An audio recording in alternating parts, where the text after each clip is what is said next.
आज हम जिस टॉपिक पर बात करेंगे वह है प्लेटो के शिक्षा संबंधी विचार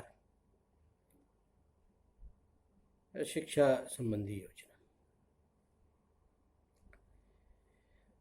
दरअसल प्लेटो द रिपब्लिक के माध्यम से जो उनकी सबसे प्रसिद्ध पुस्तक है, उसमें न्याय पर आधारित एक आदर्श राज्य की कल्पना करता है। और उस आदर्श राज्य में, जैसा कि हम पहले भी कह चुके हैं और हम जानते हैं कि आदर्श राज्य का मतलब है कि वहाँ प्रकृति प्रदत्त गुणों के आधार पर 3 वर्ग हों: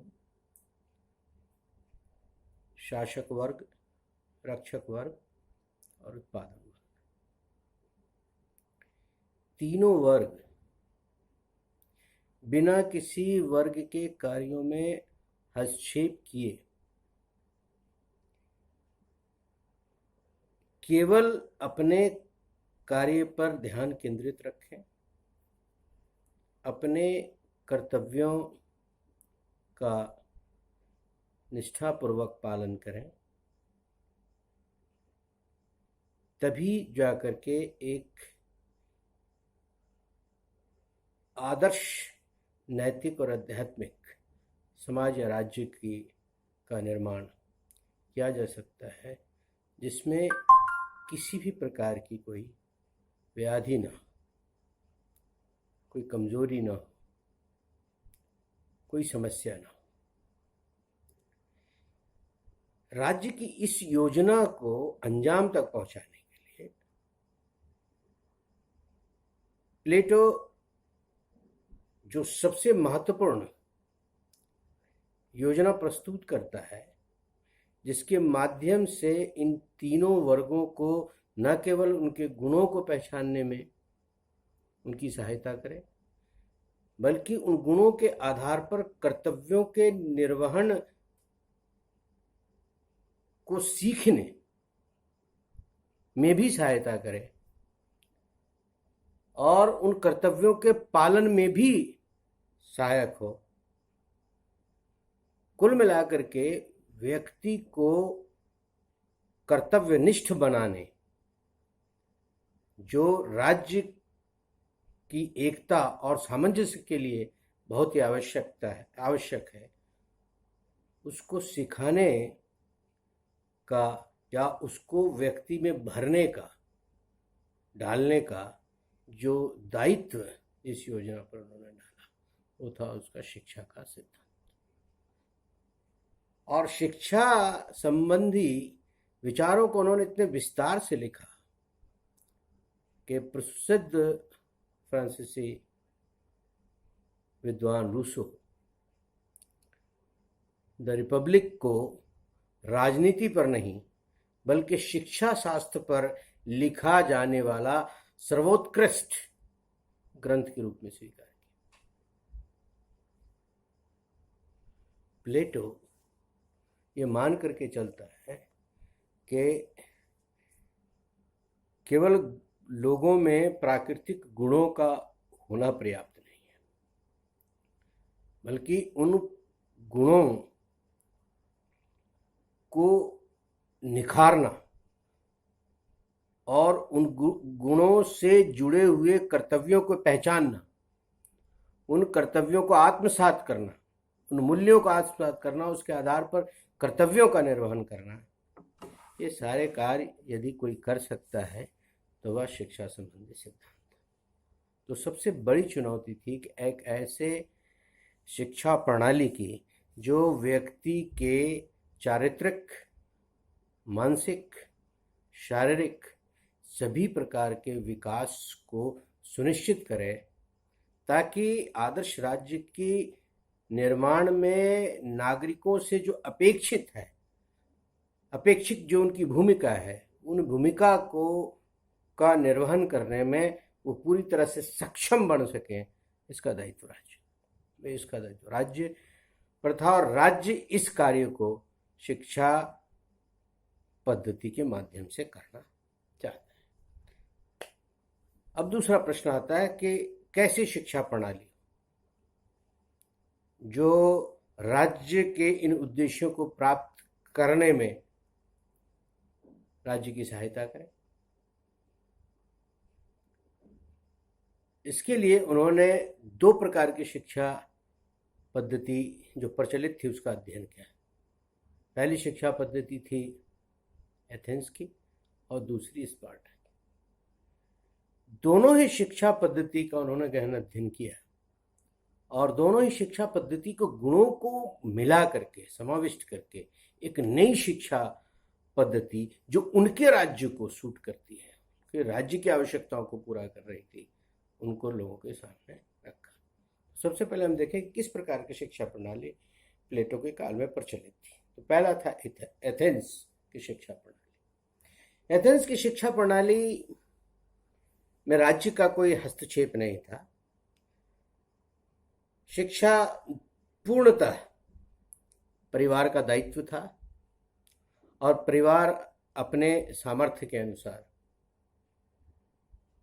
जो है अपने परिवार के सदस्यों को शिक्षा प्रदान करने का अवसर देता था। ये शिक्षा पद्धति जो है 3 भागों में बटी हुई थी। प्रथम लेवल की शिक्षा जो है वो 6 वर्ष से शुरू होकर 14 वर्ष तक चलने वाली थी। इस दौरान बच्चों को मूल रूप से पढ़ाई लिखाई और साहित्य, कविता, संगीत तथा व्यायाम की शिक्षा दी जाती थी। कुल मिलाकर के इसमें जो है बच्चों के शारीरिक और चारित्रिक विकास को महत्व दिया जाता है। व्यायाम के माध्यम से वो अपने शारीरिक शरीर का विकास कर सके, शरीर को पुष्ट कर सके, और संगीत, साहित्य, कला के माध्यम से वह अपना चारित्रिक विकास कर सके। 14 वर्ष के बाद 14 से 18 वर्ष की आयु की शिक्षा माध्यमिक स्तर की शिक्षा थी, जिस शिक्षा में मूल रूप से सोफिस्टों के अलंकार, भाषण कला और राजनीति संबंधी शिक्षा दी जाती थी। और फिर तीसरे लेवल की परीक्षा थी, थर्ड स्टेज की शिक्षा थी जो 18 से 20 वर्ष की थी, और वो सैनिक शिक्षा। तो इस तरह की शिक्षा पद्धति एथेंस में प्रचलित थी।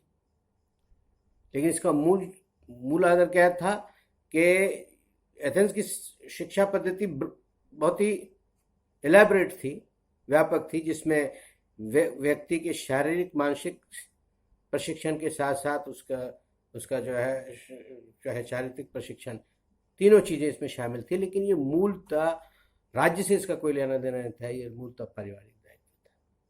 दूसरी तरफ जो शिक्षा पद्धति प्रचलित थी वो स्पार्टा की शिक्षा पद्धति थी।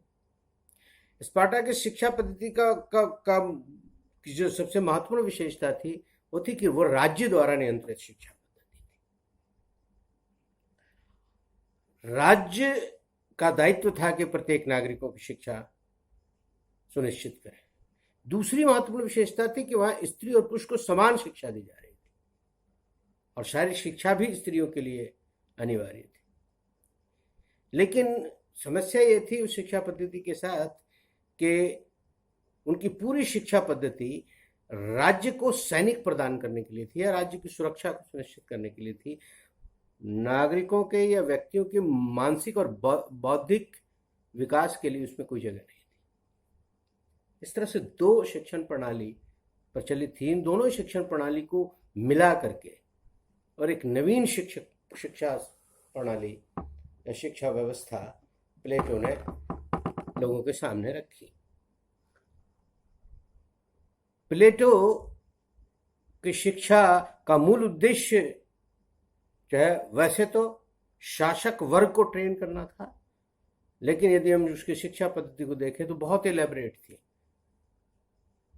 सबसे पहले ब्रॉडली हम उनकी शिक्षा प्रणाली को 2 भागों में बांट सकते हैं, एक प्रारंभिक शिक्षा और उच्च शिक्षा।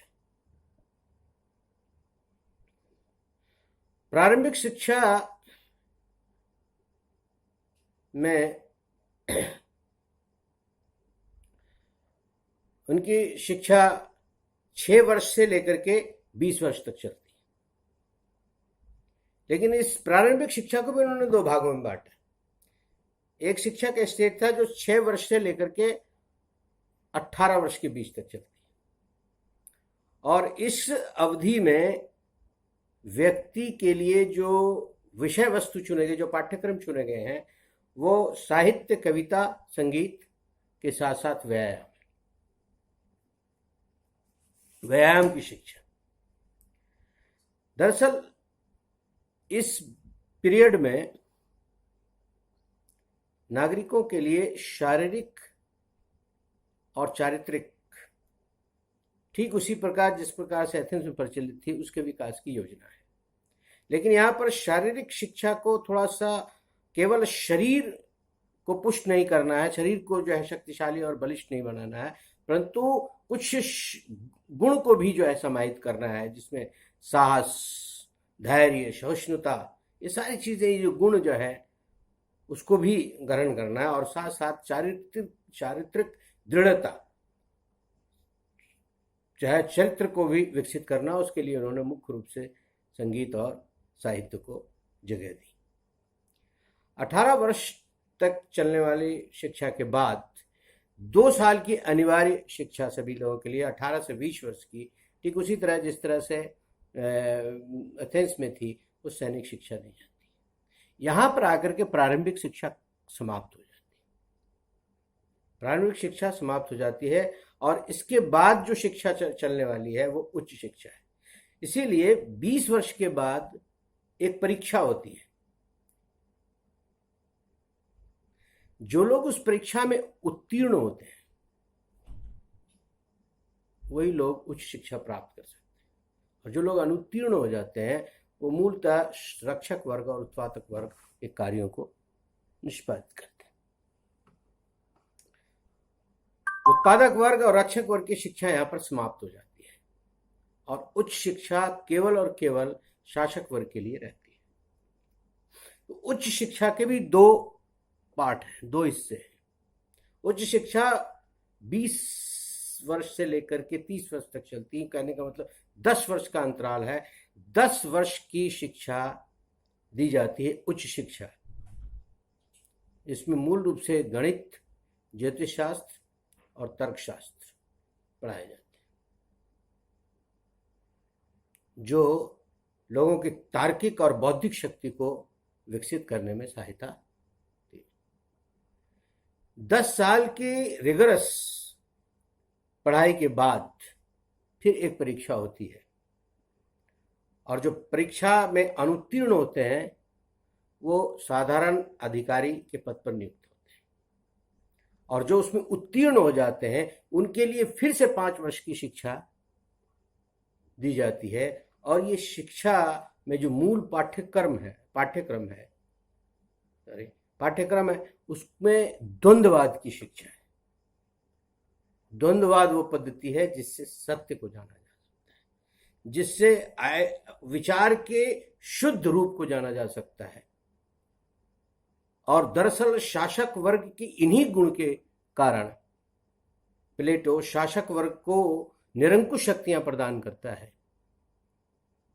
क्योंकि वो ये अपेक्षा करता है कि शासक ही जानता है कि उसके नागरिकों का उद्धार या कल्याण किसमें है, क्योंकि उसे ही सत्य के शुद्ध रूप को, जो विशुद्ध रूप है, जो अंतिम रूप है, शुभेच्छु के आइडिया या विचार का जो शुद्ध रूप है, उसके दर्शन हो पाते हैं।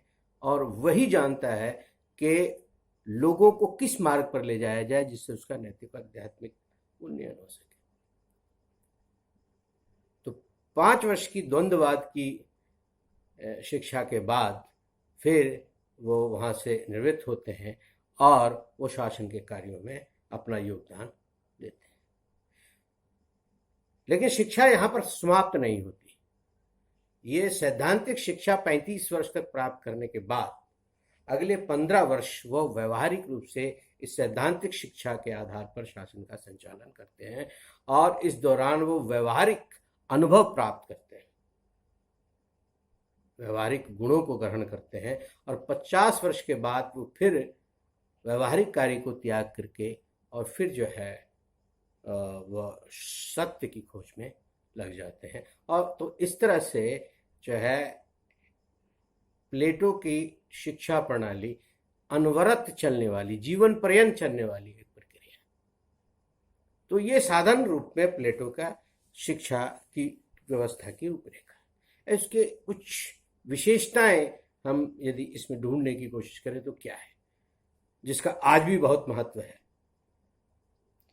सबसे पहले तो हम देखते हैं इनकी इनकी इनकी विशेषताओं को देखें तो सबसे पहली बात तो यह है कि उन्होंने उस काल में, आज से 5000 साल पूर्व, उन्होंने एक कल्पना की कि शिक्षा का उद्देश्य जो है वो व्यक्ति का चारित्रिक, मानसिक और शारीरिक तीनों विकास से इसका संबंध है।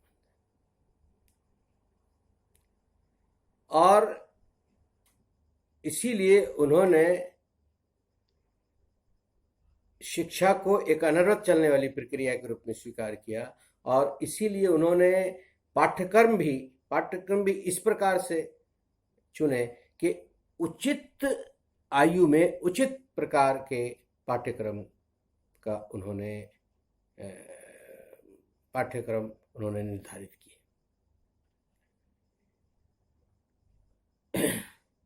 दूसरी सबसे महत्वपूर्ण विशेषता है कि इन्होंने शिक्षा को लोगों के या समाज के या परिवार के दायित्व के रूप में नहीं छोड़ा, बल्कि इसे राज्य का एक दायित्व के रूप में स्वीकार किया। आज भी शिक्षा की जो सबसे बेहतर प्रणाली है वो राज्य नियंत्रित ही प्रणाली। तीसरी चीज, इन्होंने अनिवार्य शिक्षा पर भी बल दिया। सभी वर्गों के लिए इन्होंने शिक्षा को अनिवार्य बताया। 14 से लेकर के 18 वर्ष तक की शिक्षा जो है वो सभी वर्गों के लिए इन्होंने सजेस्ट किया। तो अनिवार्य शिक्षा की बात इन्होंने स्वीकारी, ऐसा कोई नागरिक न हो जिसको शिक्षा से वंचित रहे। एक महत्वपूर्ण और क्रांतिकारी विचार था 5000 साल पूर्व जो उन्होंने रेखांकित किया और जिस पर बल दिया, वो था कि स्त्रियों को समान शिक्षा का अधिकार, स्त्रियों को हर प्रकार की शिक्षा में सहभागिता, हर वर्ग में उनको समान अधिकार की बात जो है प्लेटो करता है। और इसलिए शिक्षा के संदर्भ में भी वो हर प्रकार की शिक्षा में जो है स्त्रियों की सहभागिता, यदि वो शासक वर्ग को बिलोंग करती है या शासक वर्ग के जो गुण है वो उस गुण उसमें है तो उसे शासक वर्ग की शिक्षा दी जानी चाहिए, और यदि उत्पादक वर्ग है, रक्षक वर्ग है तो उसे रक्षक वर्ग और उत्पादक की शिक्षा दी जानी चाहिए। ये जीवन पर्यंत चलने वाली शिक्षा है। तो इस तरह से कुछ बहुत महत्वपूर्ण चीजें जो है हमें देखते, लैंगिक समानता, अनिवार्य शिक्षा, राज्य द्वारा नियंत्रण और शिक्षा का उद्देश्य, जो विशेषताएं हैं ये मूल रूप में जो है वो इंगित की जा सकती हैं। लेकिन इनकी शिक्षा पद्धति की कुछ कमियां भी थी, उसको भी देख लें हम लोग। आलोचनाएं भी बहुत की गई। सबसे पहली बात तो यह है कि बहुत लंबी चलने वाली प्रक्रिया है, इसलिए बहुत खर्चीली प्रक्रिया भी है। सबके बस की बात नहीं है इतने लंबे समय तक शिक्षा ग्रहण करते रहे। शिक्षा व्यवस्था में उत्पादक वर्ग के लिए शिक्षा की उपेक्षा है। उत्पादक वर्ग को भी जो शिक्षा दी जा रही है वो वैसी शिक्षा है जिसका उत्पादन की तकनीक से कोई संबंध नहीं है। इसलिए उत्पादक सबसे बड़ी आलोचना की जाती है कि जो उत्पादक वर्ग सबसे बड़ा वर्ग है और जिस पर जो है पूरे समाज के लिए जो है उत्पादन करने का, उपभोग की वस्तु के निर्माण का दायित्व है, उसके शिक्षा की घोर उपेक्षा की गई। एक बड़ी आलोचना की जाती है कि शिक्षा में व्यक्ति के विकास को महत्व न दे करके राज्य के विकास को महत्व दिया गया है। इसलिए शिक्षा उस दृष्टि से दी जा रही है जिससे राज्य का उद्धार हो, व्यक्ति का उद्धार नहीं। व्यक्ति के उद्धार पर या व्यक्ति के गुणों के विकास पर जो है बल नहीं है, बल्कि व्यक्ति के उन गुणों का विकास करना है जो राज्य के लिए उपयोगी है या राज्य के निर्माण के लिए उपयोगी है। एक और बात कही जाती है, आलोचना की जाती है कि साहित्य, कला, संगीत, इस सभी पर राज्य का नियंत्रण चाहता है। लेकिन जैसे कि हम जानते हैं कि नियंत्रण जो है वो सृजनात्मकता का विरोधी है। जब आप नियंत्रित करते हैं तो उसमें क्रिएटिविटी गुम हो जाती है, और ये उस पर नियंत्रण करना चाहता है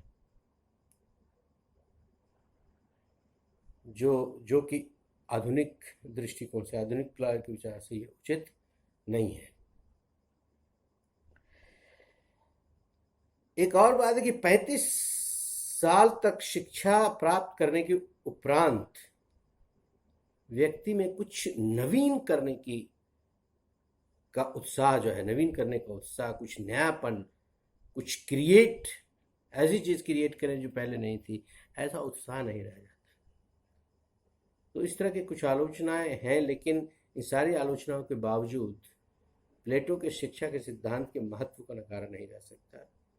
यह अपने काल की बहुत ही क्रांतिकारी विचारधारा थी, जिसमें उन्होंने 2-3 बहुत ही ऐसे पहलू पर बल दिया जो आज भी उतनी ही रेलेवेंट है, उतनी ही प्रासंगिक है, जैसे उच्च शिक्षा या प्रारंभिक शिक्षा, दोनों ही शिक्षा पर राज्य के नियंत्रण में हो, ताकि लोगों को समान शिक्षा दी जा सके। शिक्षा केवल धनाढ्य वर्गों का ही अधिकार बनकर न रह जाए। दूसरी सबसे महत्वपूर्ण बात जो है कि अनिवार्य शिक्षा, सभी लोगों को अनिवार्य शिक्षा दी जाए। और तीसरी बात जो है स्त्रियों के लिए समान शिक्षा। ऐसे क्रांतिकारी विचार जो है उन्होंने दिए। इसलिए प्लेटो की शिक्षा प्रणाली, शिक्षा के विचार का अच्छा खासा महत्व है, उसको नकारा नहीं जा सकता। Thank you.